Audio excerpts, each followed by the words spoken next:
Ever wonder why your photos come out so dark you can barely see what you've shot? You take a photo of something brilliant, a stunning sunset, your mate pulling a funny face, your dinner that actually looks restaurant quality for once, and when you look at the result it's so dark you might as well have taken it in a cave.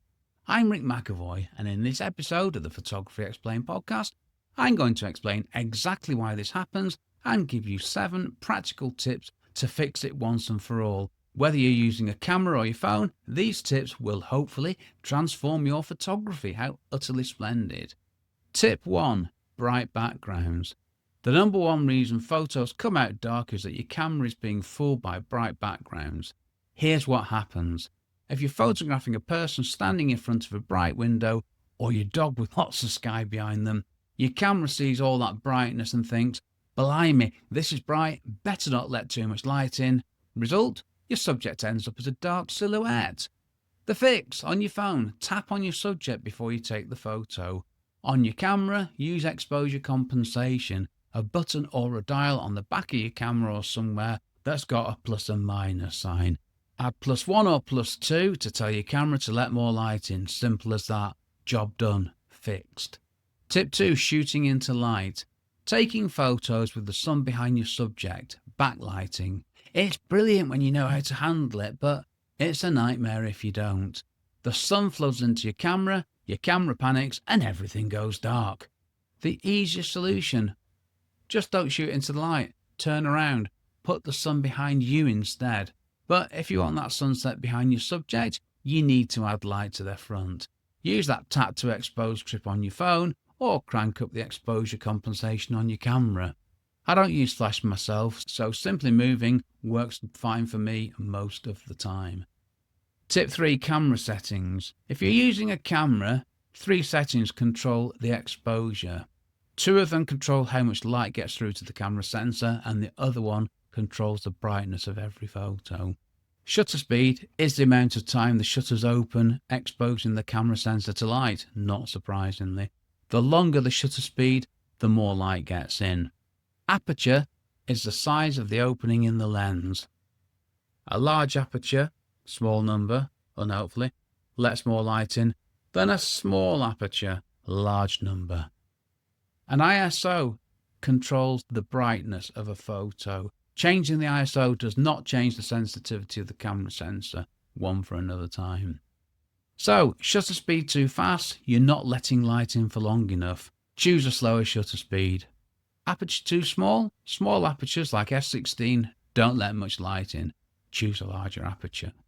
And if you have to, increase the ISO to allow you to get a correctly exposed and sharp photo. Only then. Tip 4. Exposure compensation. Well, you can look at this as your make it brighter or darker button, and I believe it's on every camera made in the last 20 years. It's certainly on the Canon R100, which I'm currently trialling. Yes, really. But why should we do this?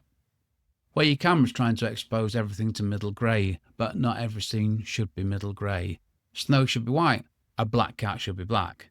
So, photo too dark, add +1 or +2. Photo too bright, subtract -1 or -2.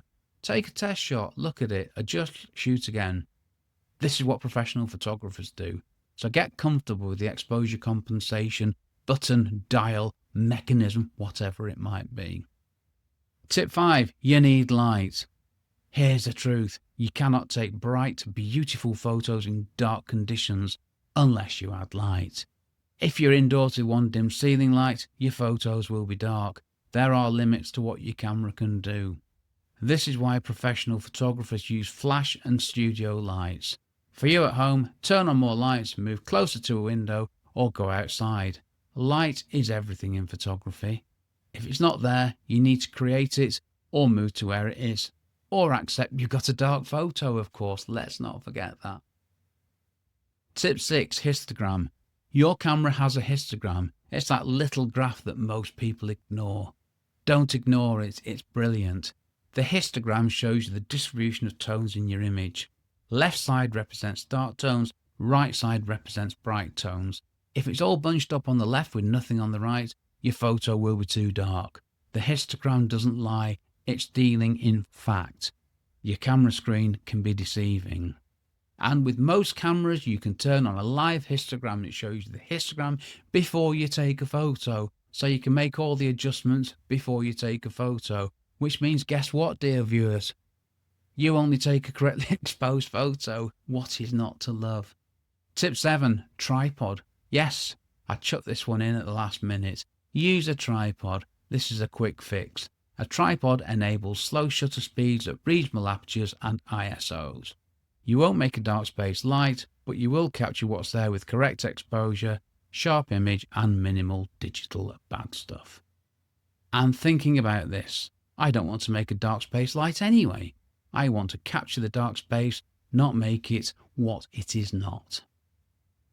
So there you have it, 7 tips for fixing dark photos. This weekend, I want you to try this. Deliberately photograph something in front of a bright window. First, just point and shoot. It'll probably be too dark. Then try again, but this time tap on your subject if you're using a phone, or add +2 exposure compensation if you're using a camera, and compare the 2 photos. That's you taking control of your exposure. For the full episode, check out the Photography Explained podcast. Subscribe so you don't miss future episodes. And that's me done. Thanks for watching. Take care, stay safe. Cheers from me, Rick.